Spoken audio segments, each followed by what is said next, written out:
Treasurer Jim Chalmers has made assurances politicians and judges who receive large retirement benefits will still be subject to new superannuation taxes. He's also downplayed warnings from economists that the changes will hurt investment in small business and startups. Harry Clark has more.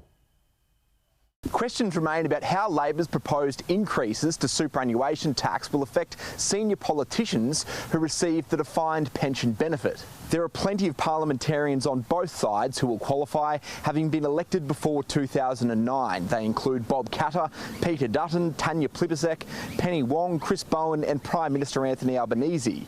Treasurer Jim Chalmers dismissed suggestions the tax increase would be unfair, saying those who received the defined pension benefit wouldn't be exempt. The actuarial calculation is similar to the calculation that currently applies to the changes that the Coalition made when they were in office. There's a formula which is calculated by actuaries and applied by the tax office in a way that is not inconsistent with the way it's currently calculated for some of the changes that my predecessors made.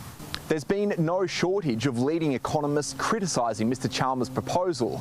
Moomoo Securities Australia CEO Michael McCarthy and Jeff Wilson from Wilson Asset Management are among those warning the changes would encourage investors to move their money elsewhere. This policy decision seems to be made in the absence of any coherent economic or tax policy narrative. There's no story here, there's no philosophy, there's no underpinning idea as to why this tax should be introduced, other than it appears the government has made a calculus: where can we get the most money without losing the most votes? We've done some analysis. We think about $155 billion will come out of self-managed super funds and go into primary places of residence for children and grandchildren of these superannuants. The Treasurer has repeatedly said only a small percentage of superannuants would be affected, but that number will grow, especially given the increase won't be indexed with inflation.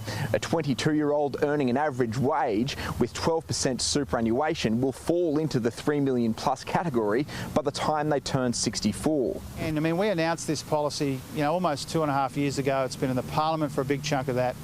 We've been consulting on it. It's a modest change. It still leaves concessional tax arrangements in there for people who have more than $3 million in super. And so I expect that there's a campaign run about it. I expect that people have got views about it, but I do think we need a bit of perspective here.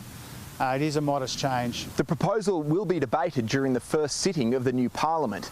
Labor now only needs the support of the Greens, meaning the changes will likely come into effect from July 1.